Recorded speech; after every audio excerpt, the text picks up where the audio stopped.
রাজ্যে বেজে গিয়েছে ভোটের দামামা। তাই বিধানসভা নির্বাচনের আগে জোর কদমে প্রচারের ময়দানে বারাসাতে তৃণমূল প্রার্থী সব্যসাচী দত্ত। শনিবার বারাসাতে 17 নম্বর ওয়ার্ডে কাউন্সিলর সোমেন আচার্যের নেতৃত্বে বিশাল জনসমাগমের মধ্যে দিয়ে শুরু হয় এই প্রচার কর্মসূচি।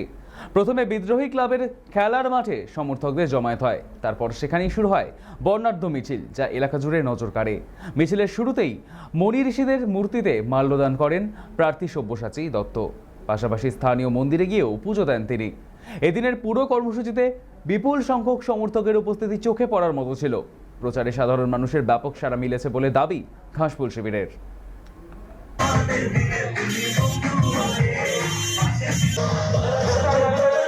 এ তো সবে শুরু করলাম 17 নম্বর ওয়ার্ড। আজকে মানুষের জনপ্লাবন এবং মানুষ মমতা বন্দ্যোপাধ্যায়ের উন্নয়নের প্রতি আস্থা রেখে একেবারে জনস্রোতে পরিণত হয়েছে। বারাসাত মোটামুটি যেভাবে মমতা বন্দ্যোপাধ্যায়কে আশীর্বাদ করছে, তার ফলস্বরূপ আমি সেই ফল কেটে নিয়ে মমতা বন্দ্যোপাধ্যায়ের পায়ে অর্পণ করতে পারলেই আমার শান্তি। প্রথম কাজ 3টে বলেছি আপনাদের।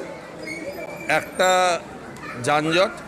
অলরেডি আমি এখনও জয়লাভ করিনি, তার আগেই যানজট কিন্তু অনেকটা মুক্ত হয়েছে এবং রাস্তায় দেখবেন ট্রাফিক পুলিশ, শুধু সিভিক ভলেন্টিয়ার নয়, ট্রাফিক পুলিশ এখন এবং ভালো মতো দিনে রাতে দেখা যাচ্ছে এবং তারা যথেষ্ট চেষ্টা করছে এবং সেটা ফলস্বরূপ দেখাও যাচ্ছে।